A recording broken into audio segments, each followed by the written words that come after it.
தலைவர் சொல்கிற மாதிரி சோதனையை சந்திச்சா தாயா சாதனை அப்படின்ற மாதிரி இந்த படம் அப்படி ஒரு சாதனையாக தான் இருக்கும்னு நான் நம்புகிறேன். ஏன்னா அவ்வளோ விஷயங்களை கடந்து வந்திருக்கோம். அண்ட் தேங்க்யூ ஆகாஷ் ப்ரோ, இந்த படத்தோட ப்ரொடியூசர் நீங்கள், இந்த படத்தை நீங்கள் சிரத்தை எடுத்து பண்ணதுக்கு. அண்ட் அதை தாண்டி படங்கள் நிறையா பண்ணிகிட்டே இருக்கோம். ஒரு படம் எடுக்கிறது மட்டும் இல்லை, அதை கொண்டு போய் மக்கள்கிட்ட சேர்க்கறது ரொம்ப முக்கியம்.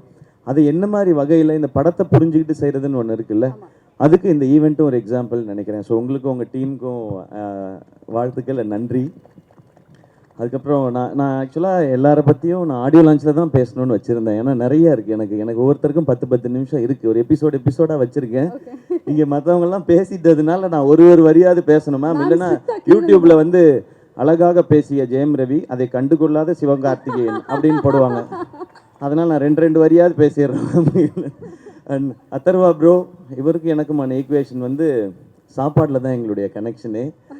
அவர் நல்லா ஃபிட்டாக இருக்கார், என்னைய டெசர்ட் சாப்பிட வச்சுருவார். அவரானா அப்புறமா ஒர்க் அவுட் பண்ணிடுவார்னு நினைக்கிறேன். நான் அந்த சந்தோஷத்துலேயே தூங்கிடுவேன். அடுத்த நாள் ஐயோ கொஞ்சம் வெயிட் போட்டுமே அந்த மாதிரி இருக்கும். பட் ஒரு பிரதர் பாண்டிங்கிறது நீங்கள் படத்தில் பார்க்குறது நடிப்பு இல்லை, உண்மையாக அவருக்கு என் மேலே இருக்கிற கேர், எனக்கு அவர் மேலே இருக்கிற கேர்.